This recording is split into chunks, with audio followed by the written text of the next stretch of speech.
pitchers and catchers have been hard at work, and the Cubs are hoping for more good things out of Yan Gomes this year. Here's Marshall Harris on what the team has been brewing behind the plate and in their Cubs.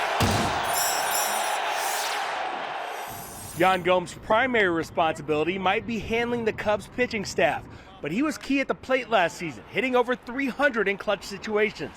At the age of 35 and in his 12th season, Gomes' 116 games played were the second most in his career. Really, it's all the credit goes to the guys that do the behind-the-scenes stuff with us, our hitting coaches and advanced guys, and all those guys put in a ton of effort to let all of us be comfortable in the field. New manager Craig Counsell understands how important Gomes is to the Cubs' success. Experience is valuable, and he's got a good feel. And we talked about yesterday, creating conviction for your pitchers is a big job of catching.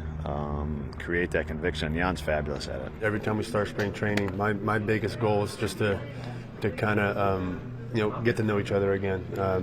Let the communication lead the way, and then when that time comes to go over pitches and go over all those things, that time will come, and we'll sit down and talk about it. And it'll be easier to talk about it instead of just straight jumping into it and let me critique you tell me. I feel like that kind of relationship doesn't really work. I want to get to know him first. Want to let him know that he can trust me. I'm on his side, and then like I said, when that time comes to have those kind of conversations about pitches, it becomes easier. It has been an early start for these guys, but one Cubs pitcher has no problems creating a morning buzz for himself and his teammates. You wait.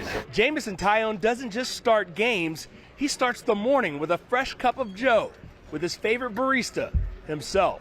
I started out in the minor leagues. I'd just, go get breakfast on the road at, a cafe or whatever. And I had never been into coffee, but I started trying stuff. And I was like, you know what? There's got to be something better out there than what I'm drinking. So it kind of started that curiosity of how can I find or make the best cup? Known for his work on the mound, his teammates know him for his work in his extra locker stall. J-Mo's Coffee?